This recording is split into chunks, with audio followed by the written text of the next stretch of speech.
Welcome to the Deep Dive. Today we're undertaking what I think is a really serious, but also a deeply warm and encouraging exploration. We're going into a foundational biblical text. We're focusing on the life and the legacy of Mordecai from the Book of Esther. A figure who is often overshadowed by Esther herself, but who is absolutely central. Exactly. And this isn't just about, reviewing a familiar story that maybe you've heard before. It's really about trying to extract those crucial, targeted insights that speak directly to our lives as contemporary believers. That's absolutely right. And our source material for this, a really thoughtful essay for adult Christians, it really compels us to view Mordecai not as just a supporting character in Queen Esther's drama, Right. but as a central, proactive figure in his own right. I mean, his life is a study in what faithfulness looks like when it's placed under the most extreme pressure. And it shows how divine providence works through human courage. And not just courage, but how that courage can actually alter the course of history. It really can. The mission of this deep dive, then, is to move beyond the summary. We want to truly uncover the rigor of the historical context, the nuances of the story itself, the profound theological significance. And then, most importantly, the practical, actionable lessons. What can we actually apply today? Yes. This material shows us that the man at the gate, this seemingly minor official, was ultimately instrumental in the deliverance of God's people from a sweeping genocidal plot. And to guide our analysis, just to give you a roadmap for today, we'll follow the 4 major themes that are presented in the essay. It's a really helpful structure. Okay. First, we'll establish the essential historical and cultural context. You really have to understand this to see why the story is so explosive. Got it. Second, we'll walk through the biblical narrative itself, and we'll see the unfolding pattern of providence in the details. Third, we'll analyze the deep theological significance, what this tells us about God's sovereignty and his covenant. And finally, we'll draw out the spiritual lessons and practical application. How do we live for such a time as this? It promises to be a powerful conversation, tailored to help you gain a really thorough and memorable understanding of this often understated hero. I think so. Okay, let's unpack this. Yeah. Starting with that historical setting that created the crucible in which Mordecai's character was forged. So the story of Esther and Mordecai it's very precisely set in time and space. We're talking about the 5th century BC. Right. During the vast and, frankly, formidable reign of King Xerxes, who is known in the Bible as Ahasuerus. And the first thing we really need to grasp to understand anything that follows is the geopolitical reality for the Jewish people at this moment. It all comes down to one word, doesn't it? It does. Exile. Yeah. You have to start there. I mean, even though the 70 years of Babylonian captivity were technically over, only a fraction of the Jews had actually gone back to Jerusalem to rebuild the temple. So the vast majority are still scattered. They're scattered across this massive Persian empire, which, you have to remember, stretched from modern-day India all the way to Ethiopia. They were profoundly a vulnerable, displaced minority. And the setting for our drama, Susa, the capital. This was the administrative heart of the ancient world. It was a city of immense wealth, immense power. It was the ultimate seat of absolute control. I mean, if you can just imagine the scale of that empire, Susa was the nerve center. And the source material really emphasizes that for Mordecai and the other Jews living there, life was defined by its precarity. Totally. They weren't living as citizens in the way we'd think of it. They were subjects, guests maybe, in a system where the king's favor meant everything. And his sudden disfavor Meant instant death. The laws were arbitrary, the decrees were absolute, and the entire populace was subject to the changing whims of the court. It's this environment, this high-stakes stage, that makes the coming conflict so intense. It really does. And it makes Mordecai's eventual actions, that public refusal to bow to Haman, it seems almost suicidal in that context. It does. But the source material synthesizes a detail that just elevates this conflict so far beyond a simple political disagreement or a court rivalry. It's fascinating. How's that? It connects the names Mordecai and Haman all the way back to the earliest history of Israel. This is where the deep dive truly starts to pay off. Because you realize this isn't a new fight. It's the climax of a centuries-old spiritual war. So let's break that down. Mordecai is identified by his lineage. Yes. The text links him to the tribe of Benjamin, and specifically to a man named Kish. Now, that name implicitly ties him to King Saul, Israel's first monarch, whose father was also named Kish. So there's a royal Benjamite connection. Okay, so that's Mordecai. Then you have Haman. He's not just a Persian official, he's called the Agagite. And that is the crucial link. The term Agagite links Haman directly to Agag, who was the king of the Amalekites. And the Amalekites were who exactly in Israel's history? They were the persistent, generational adversaries of Israel. It goes all the way back to the Exodus. They're described in Scripture as launching these cowardly, opportunistic attacks on the weak, on the stragglers. They represent this kind of elemental, anti-God, anti-covenant force in the Old Testament. And our source material specifically connects this whole confrontation in Susa back to a tragic failure recorded in 1 Samuel chapter 15. That's the key that unlocks everything. God had commanded Saul Mordecai's ancestral kinsmen to utterly destroy the Amalekites. It was a specific, serious command of judgment. But he didn't. He failed to obey completely. He spared Agag, the king, and he kept the best of the livestock. And that incomplete obedience was so catastrophic that the prophet Samuel famously rebuked him with those words, "To obey is better than sacrifice." So if we follow this thread, the crisis that Mordecai is now facing, this threat of total annihilation for the Jewish people, it's the direct consequence of a failure of obedience committed by his ancestor Saul hundreds of years earlier. Precisely. The unpaid bill has come due, so to speak. It turns the conflict from what looks like a workplace rivalry between a gatekeeper and a vizier into a matter of cosmic justice. Mordecai, a descendant of Saul's tribe, is now in a position to essentially complete the task that Saul failed to execute. The struggle against Haman isn't just political intrigue.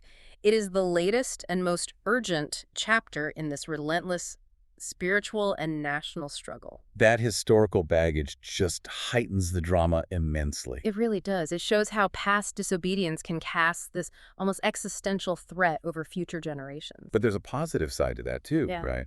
It also means that Mordecai's fidelity, his willingness to stand firm, isn't just an individual choice. No, it's a redemptive act. It's fixing an ancient spiritual error. And remember the environment he's in, Susa, where Haman, the Grand Vizier, has immense power and the king's word is absolute. So when Haman gets elevated and the decree goes out that everyone should bow to him, this wasn't just a cultural custom. No, it was a political submission, a command. And Mordecai's refusal, which was rooted in his devotion to God, an act that must have felt very small and personal to him, just sitting there at the gate. That was the spark. That was the spark that ignited this long, simmering rivalry into a full-blown crisis, threatening the life of every single Jew in the empire. It's the irony of divine providence, isn't it? A man's quiet faithfulness in a high-pressure, dangerous court setting becomes the necessary catalyst for this entire drama of preservation and deliverance. That's it. His identity as a devout Jew, the very thing that set him apart and made him vulnerable, was exactly what the situation required.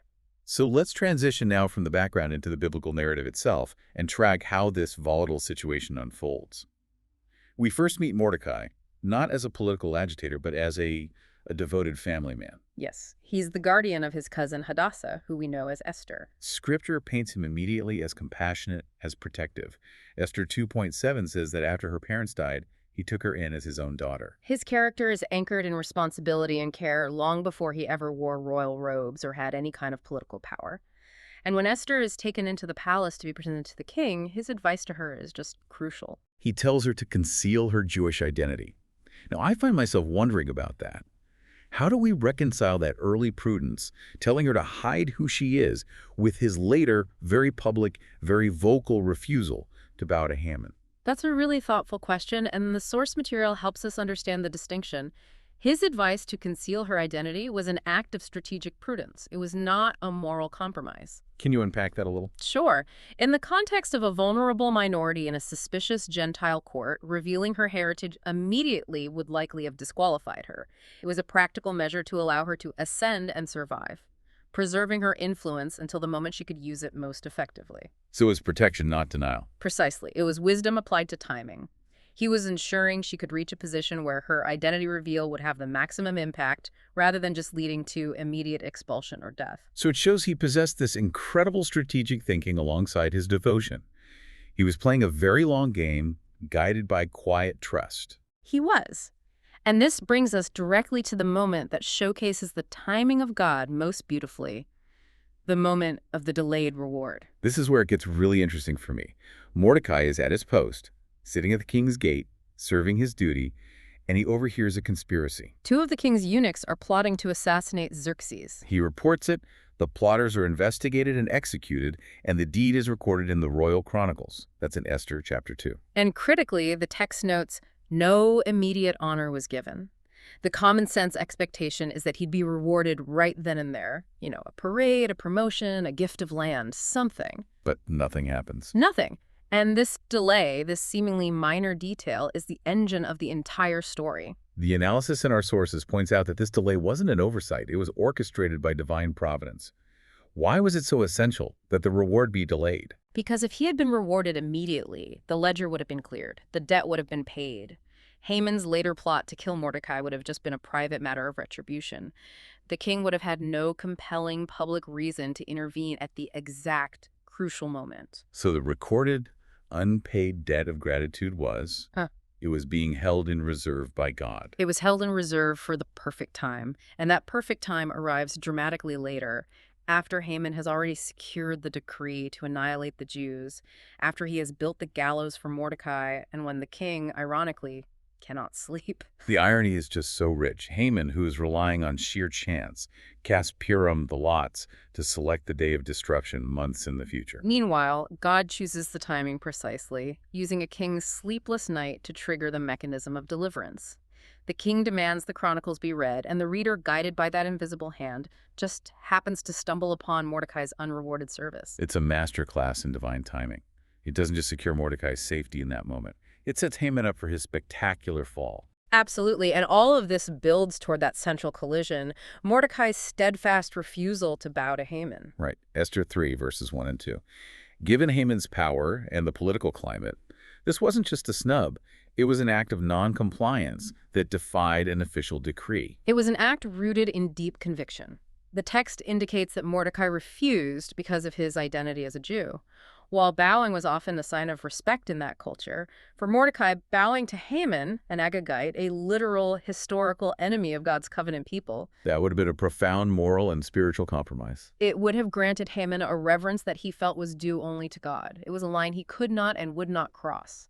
And his courage here, his single act of obedience, is what results in Haman's genocidal plot, threatening every Jew in all 127 provinces. Yes, and when Mordecai learns of the irrevocable edict, his initial reaction is deeply human and spiritual. He doesn't immediately launch a political counteroffensive or try to organize a resistance. No, he mourned. He clothed himself in sackcloth and ashes, a profound expression of grief, desperation, and prayer. He felt the terror of his people. But this grief was immediately coupled with action. He sends word to Esther. And Esther, understandably, is paralyzed by fear.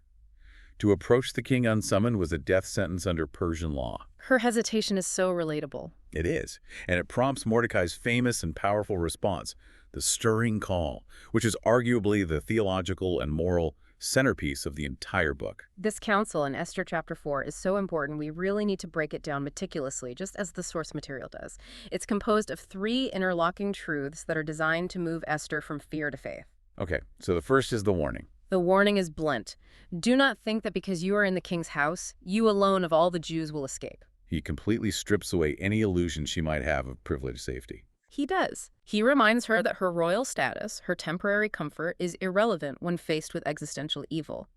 If the destruction is total, her position offers no ultimate protection.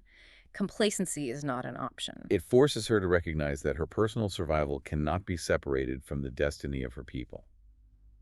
The second point is this profoundly powerful theological anchor. The assurance of sovereignty, Right. he tells her. For if you remain silent at this time, relief and deliverance for the Jews will arise from another place, but you and your father's family will perish. This is just immense confidence. Where does that confidence come from? It comes from a position of absolute trust in God's covenant promise. Deliverance is guaranteed. The fate of Israel does not rest on Esther's shoulders alone. God will keep his promise to preserve his people. So his message is, God's plan will proceed.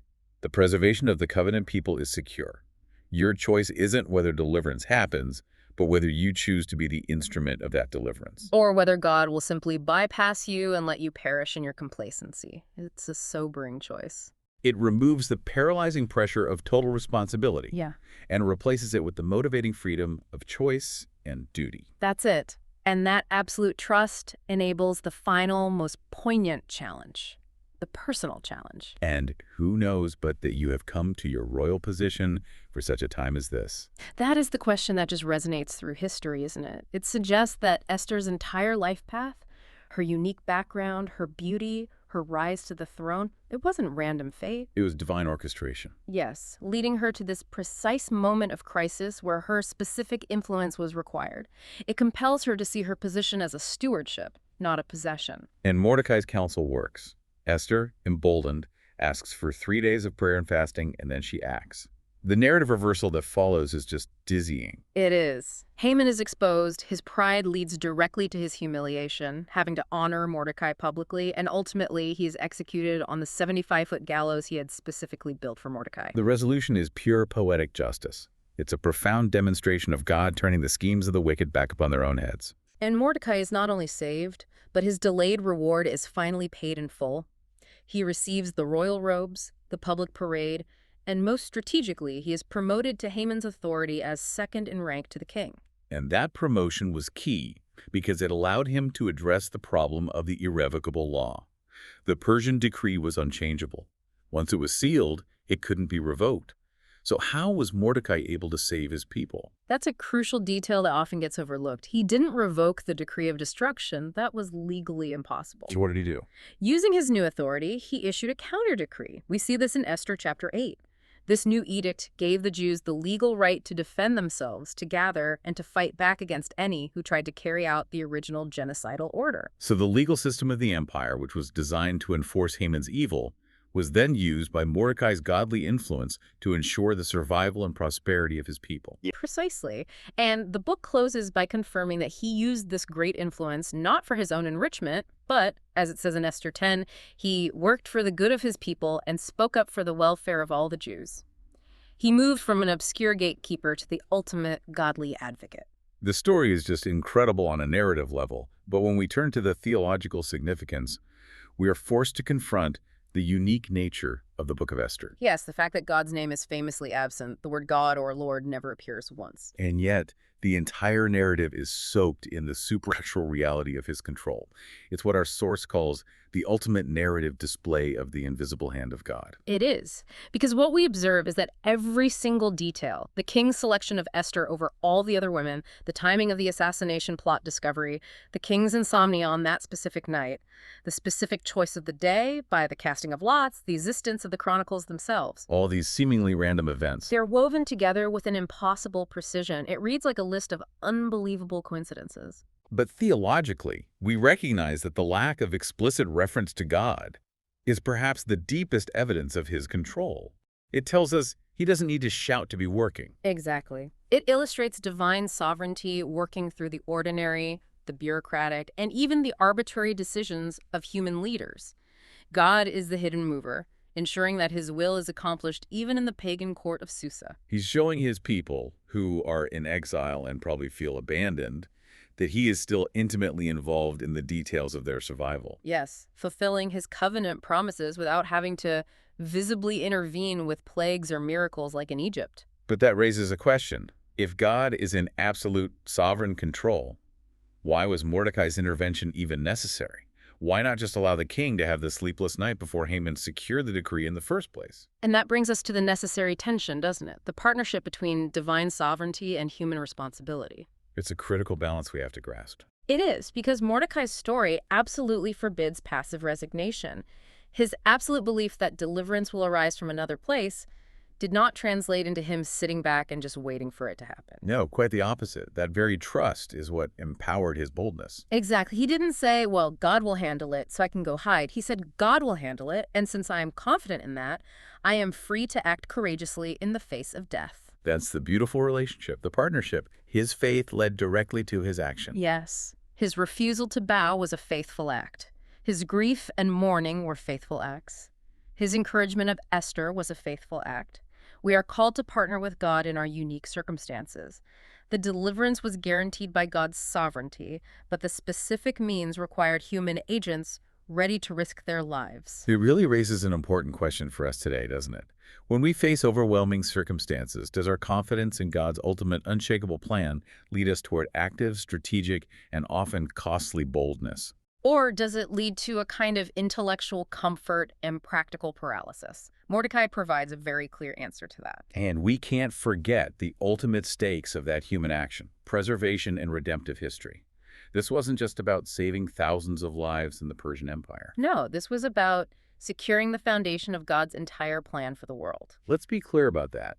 If Haman's genocide had succeeded, what exactly would have been lost in the grand scheme? The source material clarifies the theological gravity of this. The survival of the Jewish people was non-negotiable because it ensured the preservation of the covenant lineage.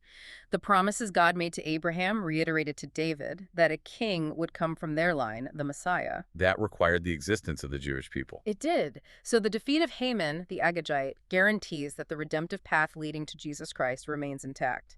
This tension in Susa, thousands of miles from Jerusalem, was truly a moment when the future of salvation hung in the balance. That's a staggering thought. It is. The story of Esther, when you view it through this lens, is a profoundly cosmic battle. It's God ensuring the unbroken chain of promise that would eventually bring the Savior of the world. It underscores God's absolute faithfulness to his covenant, demonstrating that no matter how organized, powerful, or destructive the enemy's scheme is, it cannot ultimately thwart God's purpose. And Mordecai and Esther were simply placed in position to serve that guaranteed purpose. Okay, so we move now to what I think is the most critical section for you, the listener, translating this historical and theological rigor into practical lessons for daily life. And the first lesson Mordecai provides is this profound command to trust in God's sovereignty, even when the news is dire. And this confidence is not mere optimism. It's not wishful thinking. It's theological certainty. Yeah. Mordecai didn't despair when the decree was signed and sealed because his faith rested on God's promises, which are more binding than any Persian law. He knew deliverance would come. This confidence fundamentally repatterns our response to a crisis. When circumstances in our community, our workplace, or our nation seem overwhelming, when we feel like a vulnerable minority facing some kind of irrevocable cultural decree, Mordecai teaches us how to anchor ourselves. The practical insight is simple, but so powerful. When we are confident that God is still orchestrating the seemingly random details, the king's insomnia, the hidden identity, we don't panic. Right. We move from fear-driven reaction to faith-driven strategic action. Yeah. We maintain the confidence that God, who secured the lineage for Christ through all of this, is certainly able to navigate our current, smaller crisis. The second key lesson, then, is courage in the face of opposition. This is epitomized by his steadfast refusal to bow. Mordecai's devotion demanded costly obedience. It required him to put his own security, his own life, at risk rather than offer reverence to a man who symbolized the persistent enemy of God. And the story shows that God honors those who honor him, often in ways that are delayed but spectacular. We may not face a literal Agagite demanding a physical bow, but we constantly face pressures for compromise. So what does this look like in the life of a thoughtful believer today? Well, it often appears as systemic pressure to compromise on core ethical or biblical truths, especially within a professional setting. You can imagine a believer in a corporate environment facing a situation where company policy or the prevailing cultural consensus requires them to sign off on a statement or participate in an activity that directly contradicts deeply held biblical convictions. And that pressure can feel immense. The fear of knowing that dissent could cost you your livelihood or your reputation. Yeah. It's very real. Exactly. The modern Haman is often that pressure to conform, to just be silent, to prioritize our salary or our social standing over our fidelity to God. Mordecai teaches us that the time to stand firm is precisely when the cost is highest. It's not enough to be faithful in private. Sometimes our faith must be visible, publicly marking the line where we choose God over temporal power. And that stance requires the humility to accept the consequences of that refusal, knowing that God is our ultimate defense. Yes. And finally, we look at the immense lesson of a power of advocacy. Mordecai used his influence at the gate and later his authority as second to the king to protect his people. His entire life became an exercise in recognizing and then utilizing his spheres of influence. That's it. He guided Esther, he encouraged her faith, and ultimately he used his political position to actively legislate for the good of his people. This is the practical realization of that for such a time as this challenge. And we might not be advising a queen, but every single person listening has a unique placement. in a family, a neighborhood, a workplace, a volunteer organization. How do we translate Mordecai's political advocacy into these modern spheres? I think we need to cultivate the mindset of a servant leader and an advocate. It means looking beyond our own comfort and asking, where in my sphere of influence is there vulnerability, and where can my voice or my position make a real difference? So, for example, if you're a supervisor, you could use your influence to create an ethical, just environment for your employees, rather than just maximizing profit. Right. Or if you're a parent, you use your influence to advocate for the spiritual and moral safety of your children and those in your community. It's the constant identification of opportunities to speak up for the vulnerable, to challenge injustice, And critically. to use our trust in God to embolden others who are hesitating, just as Mordecai emboldened Esther. We are called to be agents of God's provision, recognizing that He places us exactly where we are with the resources and relationships we possess for a purpose greater than ourselves. This realization that our position is a stewardship, leading to these unique, time-sensitive opportunities, it demands an active and practical faith. It does. It's the intersection of God's guaranteed deliverance and our responsibility to be the mechanism through which that deliverance flows. That's the lasting lesson. We are preserved today, just as the Jews in Susa were preserved, ensuring that God's redemptive purposes will be fulfilled until Christ returns. Our lives are part of a massive, divine narrative, and Mordecai teaches us to play our part with courage and fidelity. The legacy of Mordecai is so rich and enduring. He's a profound example of faithfulness, of courage, and of godly leadership that transformed a moment of utter despair into the enduring celebration of Purim. His story confirms that God's purposes are never thwarted, even when they seem hidden from human view. He always raises up individuals who are yielded to his plan. He used an orphan girl and a faithful gatekeeper to defeat the schemes of the most powerful man in the world. It's a reminder that no matter how small our position might feel, our obedience matters immensely. It really does. Let's return to the powerful words that cap the essay, that dual message found in Esther 4 and Esther 10. First, Mordecai's famous challenge to his cousin in Esther chapter 4. Do not think that because you are in the king's house, you alone of all the Jews will escape. For if you remain silent at this time, relief and deliverance for the Jews will arise from another place, but you and your father's family will perish. And who knows but that you have come to your royal position for such a time as this. That challenge, the warning against silence, coupled with the encouragement of divine placement, that should be a constant measure for our priorities. And when we look at the ultimate trajectory of his life, Esther 10, verse 3, provides the profound blueprint for truly impactful living. Can you read that for us? It says, "So Mordecai the Jew was second in rank to King Xerxes, preeminent among the Jews, and held in high esteem by his many fellow Jews, because he worked for the good of his people and spoke up for the welfare of all the Jews." He used the immense power granted to him, not for his own personal status or gain, but for the welfare of the vulnerable and the good of his people. That is the enduring standard of godly leadership and effective advocacy. So we'll leave you with this final provocative thought to consider this week. Think deeply about your unique for such a time as this placement. The resources, the relationships, the title, or the sphere of influence God has given you right now.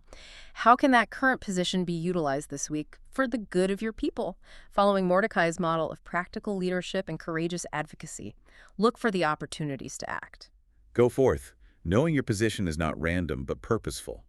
May you have the courage to speak truth and to act with unwavering faithfulness in the unique spheres of influence God has placed you in. Be bold in your trust, and may God bless your steps this week as you work for the welfare of others.